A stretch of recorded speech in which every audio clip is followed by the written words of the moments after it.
L'Afrique, terre d'opportunités, berceau de l'humanité. L'Afrique est l'un des continents le plus riches du monde en matière de ressources naturelles. Riche en pétrole et en minerais. Malheureusement, l'Afrique a connu des périodes sombres qui a entravé et a retardé son développement économique et technologique. L'Afrique a été longtemps sous-estimée et remis en seconde zone. Cependant, depuis quelques décennies, les choses sont en train de changer. L'Afrique devient de plus en plus un continent stratégique qui intéresse les grandes puissances mondiales comme les États-Unis, la Chine et la Russie. Cela est dû aux normes potentielles économiques et stratégiques qu'occupe le continent ces dernières années. Et à une prise de conscience de la jeune génération africaine, qui a vu l'énorme potentiel économique que le continent représente aux yeux de ces pays. Bonjour à tous et bienvenue sur cette nouvelle vidéo dans laquelle nous allons parler de pourquoi vous devez investir en Afrique. Abonnez-vous à la chaîne, aimez la vidéo et surtout n'oubliez pas de partager. Cela est la seule chose que vous pouvez faire pour m'encourager à partager plus de contenu sur cette chaîne. Comme je le dis en introduction, l'Afrique est un continent très riche en ressources naturelles, ce qui attire de plus en plus les investisseurs étrangers sur le continent. À première vue, ces investissements étrangers est une opportunité pour l'Afrique de résoudre les problèmes de développement du continent. Mais cela a des conséquences sur le continent car dans presque tous les domaines stratégiques en Afrique, nous constatons la présence des multinationales étrangères, ce qui provoque la dépendance du continent vis-à-vis de l'étranger. Alors, résoudre ces problèmes, les Africains doivent investir pour le développement de l'Afrique. Aujourd'hui, c'est avec tristesse que nous voyons la plupart des personnes qui sont censées développer le continent préfèrent aller investir en Europe ou en Amérique du Nord.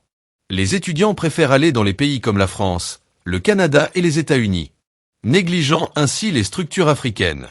Tout le monde veut quitter l'Afrique, mais si nous décidons tous de partir, nous les étudiants, l'élite africaine qui doit aider l'Afrique pour se développer, qui va rester pour essayer de développer l'Afrique. Si nous voulons que l'Afrique se développe davantage, nous devons nous-mêmes fournir d'efforts et accepter la situation actuelle de l'Afrique pour maintenant essayer de changer les choses. Personne d'ailleurs ou aucun pays étranger ne viendra développer l'Afrique comme nous le pensons. Notre développement, nous devons le faire nous-mêmes, centré sur un référentiel africain.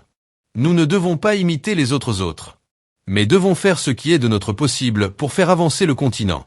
Raison pour laquelle j'encourage très fortement les Africains intelligents capables d'apporter le changement en Afrique à investir en Afrique.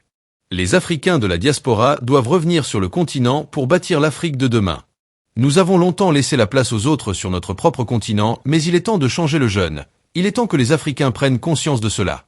Il est temps que la jeune génération africaine puisse se réveiller et se dire trop c'est trop, nous prenons les choses en main. Il est temps que l'Afrique retrouve la gloire qu'elle avait avant.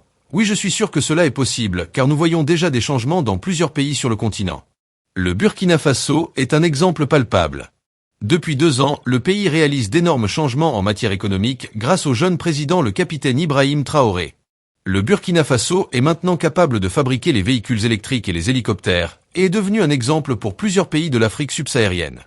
En conclusion, l'Afrique est en phase de devenir la ruée vers l'or de demain. Mais cela est possible si seulement l'Afrique ouvre les yeux et prend conscience des opportunités que l'Afrique représente.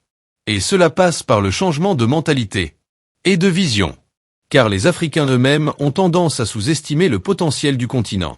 Rappelez-vous, si tous les Africains décident d'aller en Amérique ou en Europe qui va développer l'Afrique, l'Afrique doit être capable de former en investissement dans les formations universitaires. Merci à vous d'avoir regardé la chaîne Gibson. Abonnez-vous et aimez. À la prochaine et dites-nous en commentaire ce que vous pensez de l'Afrique.